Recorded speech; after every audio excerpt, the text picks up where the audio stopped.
Nicolas Cage has joined the cast of Dead by Daylight's Survivors, and that has opened the door to many speculating about what might come next. Who is going to be the next celebrity or well-known public figure to cross that threshold and enter into Dead by Daylight? Hello everybody, I'm DasFood, and today we are going to answer the question of which survivors, or killers by the way, might come to the game in the future, and also just so happen to be celebrities. And when we say celebrities, all we're going for is somebody that if they were walking down the street, people who maybe had never met them would say, "Hey, I know you. You're from that TV show. You're in this band. You have this famous YouTube channel. You're that athlete." Whatever it is. I mean, we're trying to really keep an open mind here. Basically, are you kind of famous to some extent?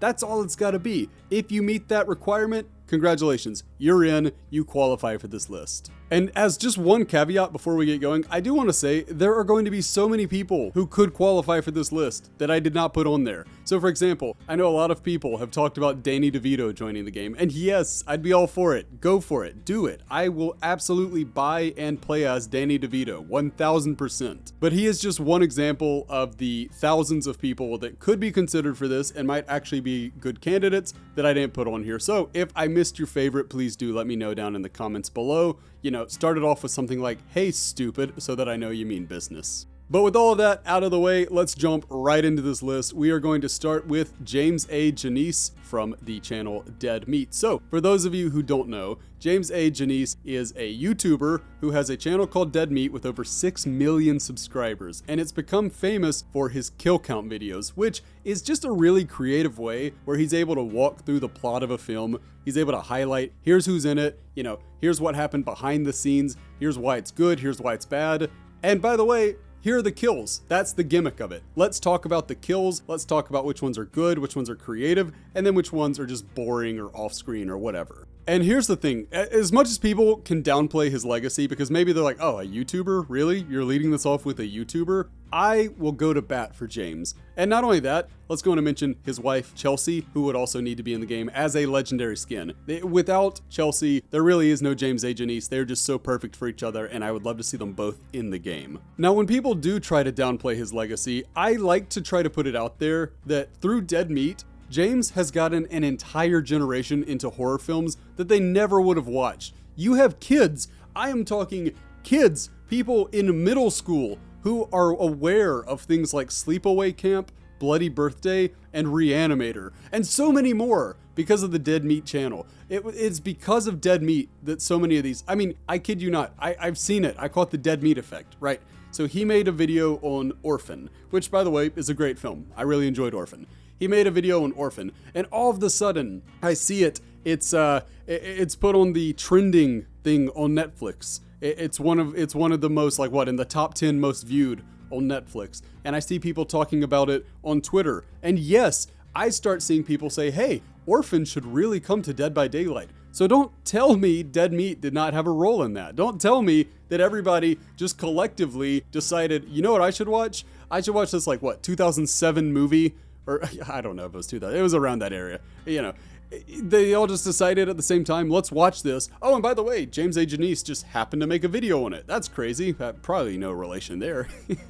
James A. Janice and his wife Chelsea are both so influential, and they've actually gotten to the point where they are rubbing shoulders with some pretty big projects like Scream 6, like, what was it, Dr. Sleep. I think they were involved with the promotion of one of the Halloween films. They're in Ice Nine Kills music videos now. These people have made it in the world of horror. And by the way, James and Chelsea have both streamed Dead by Daylight in the past, just because, yes, of course they're aware of it. They're horror fans. Horror fans are drawn to Dead by Daylight because it is a celebration of what? Of horror. So for me, this is the perfect example of the type of person that it would just make a world of sense to bring to the game. This would be a slam dunk. I don't really have a lot that I'm going to go in on for most of these in terms of what it would actually look like to implement them, but obviously James and Chelsea would be survivors. I think it would just be one character, probably James as the base with Chelsea as a legendary, and then I think there needs to be an altruistic perk in there called Be Good People, because that is the tagline and I think it would fit. But yeah, that's my take. I think James A. Janice would make a world of sense for the world of Dead by Daylight, and I would love to see it. Next, we'll go for somebody who is probably a little more of a house name, and that is Neve Campbell. So at this point, I think it's fair to say it's very, very, very unlikely we will ever get Scream in Dead by Daylight, because why would they jeopardize what they have? Why would they do that? They already have Ghostface on a very affordable and a very flexible deal at the moment. Jeopardizing that would just be dumb. It would be stupid. It's not a thing that behavior's gonna do, right? What they have with Fun World is very good, and I think everybody's happy with it. But obviously there is still, the shame of it isn't even really that we don't have Billy and Stu. It's certainly not that we don't have Roman, right? What's sad about it is that we don't get Sidney Prescott, we don't get Gale Weathers, we don't get Dewey Riley. We don't get the iconic characters from the Scream franchise. So, as a workaround to that, I think it'd be really fun if they could add Neve Campbell to the game and, you know, put her in some cosmetics that maybe kind of sort of resemble Sidney Prescott over the years. Give her that, I think the rather iconic Scream 2 look. Give her the more mature Scream 4, 5, and 6 look. You know, just mix it up, give us some very Sydney type cosmetics. And by the way, while I'm on this one, I would say that an alternative to this could be Heather Langenkamp, who played Nancy in the original Nightmare on Elm Street and went on to a very successful career in the world of practical effects. Seriously, she is a legend in the world of horror. She could help tie in an iconic character after the original chapter missed the mark, because I think most people can agree the Nightmare on Elm Street chapter, it's cool that it's here, but it's kind of incomplete. And heck, while we're at it, even Robert Englund could fill this role, even though I mean, let's be honest, I know most people would want him as Freddy, not as Robert Englund, even though, hey, he did offer his likeness to that one Call of Duty Zombies campaign or map, so, you know, never say never. In short, I'm a big fan of this general idea of these almost Band-Aid DLCs, where we can kind of complete something without having to go through the licensing issues. So that's something that I'd be interested in seeing, even though it's worth noting that it might actually be kind of tough to get Neve Campbell, because apparently the issue that caused her to not appear in the most recent Scream film was that she was asking for too much money to be in the film. So, you know, maybe her valuation would, hey, go for it, get your bag. I got no problem with that. But, you know, maybe if her valuation is a little too high of herself, you know, they could always look somewhere else, like I said, like Heather Langenkamp or somewhere along those lines. Sarah Michelle Gellar would be another one who it would just be so great to have in the game. Not that she'd really be as much of a Band-Aid one, but that's my general idea for this one. So I'm saying Neve Campbell, but it's more of just a general Band-Aid type idea. And it'd be great to have Sydney in the game, it'd be great to have Nancy, and so on and so forth. Next, I want to do the only killer that is going to appear on this list, and that is going to be a bit of a long shot. So, hey, please bear with me on this one. Hear me out. I'm going to tie two of my passions together here, because if you watch my videos, you know that I am into Dead by Daylight, I'm into horror, and I'm also into wrestling. So I would say The Undertaker from WWE probably is a killer. I think he works a lot better as a killer. You could do it as a survivor, but it would be weird to have a 6'10" muscle-bound survivor getting beat up by by Sadako and the Legion, even though Sadako is actually insanely powerful, so that was a bad example. But you get my point. The optics of it would be strange. And I realize that this one is a long shot amongst long shots, because the WWE has a very PG type thing about it. I think they just went to PG-14, and everybody's like, oh my gosh, they're really spicing it up here. But that's kind of what we're dealing with here. So I don't think it's going to happen. I'm not saying these are the most likely chapters. I'm saying these are the coolest chapters. These are the ones I would like to see the most. And this one actually makes a lot of sense, because wrestling and horror fans tend to run alongside one another, along with metal fans. They're in that trio as well. It's kind of this unholy trinity almost. They kind of run alongside one another, so there's definitely a market for this. I know it because I reference wrestling in almost every video, and I always get comments saying, oh man, I didn't know you were a wrestling fan. Oh man, I didn't know you liked Roman Reigns. Oh, cool, you're a fan of Edge. You know, all that. So there's definitely a market for it. There is definitely a market for it. And look, this would be goofy. No doubt about it. This would be goofy. But we are living in a post-Nick Cage to DBD world, so anything is possible. Don't tell me it's too goofy. It's too far out. It's not. It's not. There's still the possibility. Now, when imagining this chapter, I have no idea what his power would be, but I would have to imagine Taker as a killer. I've mentioned that before. I don't think he works as a survivor. I would like to think that he punches just like Nemesis, but, you know, hypothetically, they could always homebrew some kind of lore that leads to Mark Calloway, the Undertaker, getting taken into the Entity's realm. And, I don't know what he would use as a weapon, but you could really, at that point, give him just about anything, and it would be cool to see. Regardless of the weapon, I do think his Mori would need to be either a chokeslam or a tombstone piledriver. If they went with this whole idea of the Undertaker in Dead by Daylight, he would definitely need some cool cosmetics. So off the top of my head, give me the American Badass Undertaker, give me the shaved head / spiky jacket Undertaker of more recent years, give me the Phantom of the Opera Taker from when Yokozuna, it wasn't Yokozuna, it was Mabel who sat on his face and broke it. That's why he's wearing the mask. No joke, that's not kayfabe. And then ideally, if we're just talking all of my wishes are coming true, give him a legendary cosmetic that turns him into his on-screen brother, the Demon Kane. And even then, Kane himself could have some variations. Most likely, if I had my way, consisting of 90s Kane, like the debut type era to early 2000s, unmasked Kane, and then Embrace the Hate Kane, which, from a storyline perspective, was not his best time, but from a look perspective, I actually thought that, man, Embrace the Hate Kane, he had such a cool mask, he had such a cool theme, I liked his ring gear, that was all good. Corporate Kane can stay at home. We don't need that one can stay. Even though, actually, I thought the character was kind of funny, if also a complete travesty. Having Undertaker and Kane's themes in the menu or in Chase would just be amazing. I can't even imagine. I mean, hearing slow chemical as you're being chased, or the gong going off. I mean, it would just be, oh man, it's a dream come true. It would be the coolest thing ever. And by the way, if they did that and they wanted to do this DLC, I would also love to see them do some kind of crossover where maybe the survivors got cosmetics that represented ones. So, I would love to see Dwight in John Cena gear, with the jorts and the bright t-shirt and the hat and all that. Give me Michaela Reed as Becky Lynch. I think that one would be a very natural fit there. And then give me something kind of unexpected, like Jeff as the Macho Man Randy Savage. This would be the coolest thing ever. It's never going to happen, but please, if anybody from the WWE or from Behavior is listening, please reach out, put out the feelers, see if there is some smoke, some fire to the smoke, make it happen. It would just be the coolest thing ever. But I can't stay and gush about it all day. I'm going to move on, but that's my 2 cents. Having The Undertaker or any wrestler in the game at all would just be the coolest thing ever. Next, moving on, we are going to return to the world of what you might call celebrities proper, and we're going to go with Arnold Schwarzenegger. Now, I mean, come on. Look, let's be honest. We would all rather have Arnie appearing in the game as the T-800 or as Dutch Schaefer, which would be a killer or a survivor, respectively.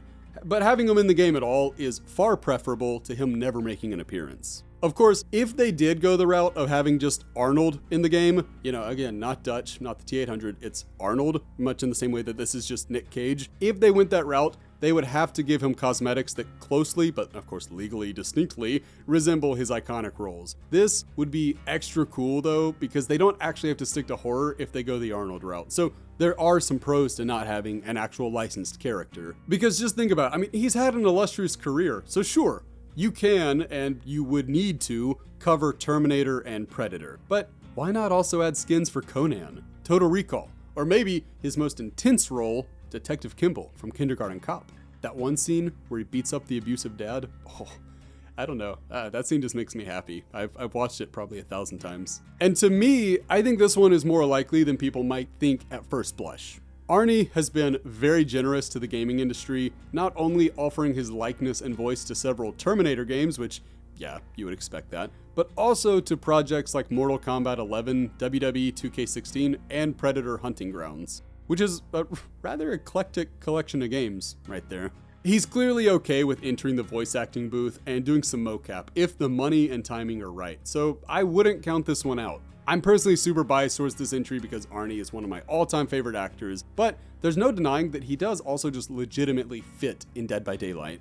T1 was a sci-fi slasher that gets mischaracterized as an action film because the rest of the franchise was action films, and then Predator, the OG Predator, is only an action film for about 20 minutes to lure you into a false sense of security before veering hard into sci-fi horror. Outside of his credentials, there's also the fact that Arnie is like Nick Cage, in that he is a funny guy who people would be happy to play as and goof off as, right? Just imagine the voice lines. I would love for him to drop one-liners after stunning the killer. And then obviously, he would have to hit some of his more iconic lines too. So what? He gets sacrificed? I'll be back. He gets downed. Do it now. What are you waiting for? Kill me. I'm right here.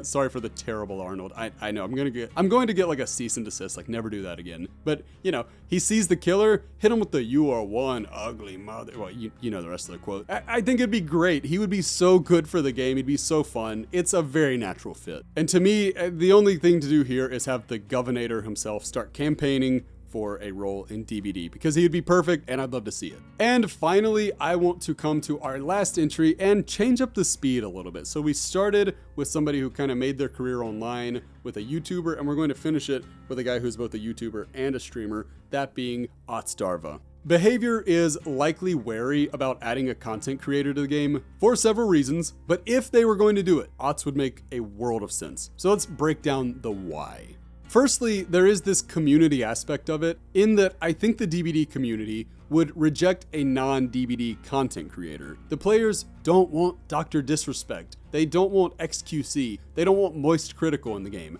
They don't want these people because they have done nothing for the game. DBD is a fairly tight-knit community, and they'd be 1,000 times more likely to embrace one of their own instead of an outsider. Now, I realize if an outsider comes in with the right mindset and the right attitude, like Nicolas Cage has, then they're going to be embraced. But it would be hard for me to look at somebody like, I don't know, Hassan joining the game and not just thinking, oh yeah, this is just a cash grab. That's all this is.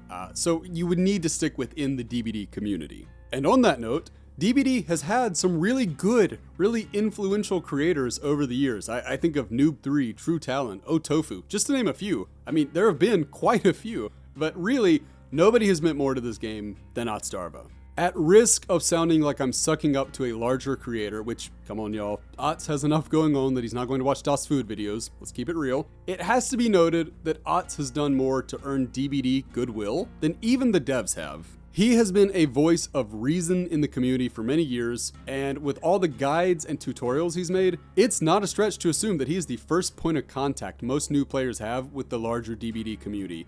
He is that ferryman that welcomes them in, and then, by the way, he's the teacher who keeps going. So Ots has been on just this torrid pace over the years of putting out really high quality content, and it is a boon to the DBD community. No joke about boon totems being made here. It is a boon to the DBD community to have a creator like this who so clearly cares about the health of the community, but also not trying to force his own views down everyone else about, you know, he'll say, I think this is unbalanced, I think this is whatever, but he's not aggressive about it. And I think that Ots has been decidedly healthy for the game. And on that note, as far as the human being behind the Otsdarva character, because let's face it, every streamer, every YouTuber, to some extent, you know, we like to say, oh, we keep it real. And I try to keep it real. But everybody's playing a character to some extent, right? Everybody. And when it comes to the human behind the Otsdarva character, he's about as safe of a bet as can be, so there's no need to really worry about future controversy, any more than there would be about, you know, Nicolas Cage or somebody like that. Ots has been in the public eye for a long time now, going back to his Dark Souls days and all that, and he has yet to show signs that he would make behavior regret putting him in the game. His morals and values seem to align with those of the devs, and because of that, I think this DLC would be something of a match made in heaven. As far as the actual gameplay is concerned, obviously Ots would be a survivor. As funny as it would be to have Ots be the killer, I don't see that happening. I think he'd be a survivor, and because of his hyper-analytical nature, it would stand to reason that his perks would need to focus on intelligence. I don't have specific ideas in mind, but you always want the perks to match the character, as they do for Nick Cage. So they would need to tie in the way that Ots breaks the game down to the smallest details, and I'd be interested to see how they do that. Overall, I think this would make a lot of sense. It would be a good way to show some love back to the community, because remember, Dead by Daylight's an awesome game, the devs have done a great job, but it's a live service game, so it's nothing without its community. And by rewarding Ots and putting him in the game, I think it would be a really cool way to kind of shout out that community, to say, hey, we see you, we appreciate you. So that's something I would love to see, but now it's your turn. Let me know down below. Do you disagree with the things I said? Am I a big dumb dummy? Or are you like, hey, good picks, food? Like that'll happen. You know, let me know how you feel. Let me know who you would have put on the list. And as always, thank you so much for watching. I hope you're having a lovely day wherever you are. Until the next video, I've been Das Food. Bye, friends. I've been dreaming on in my head like I've seen it. A life worth living is a life with meaning. I'll do what I love till my heart stops beating. I'm feeding this demon. got a taste, can't erase bitterness in my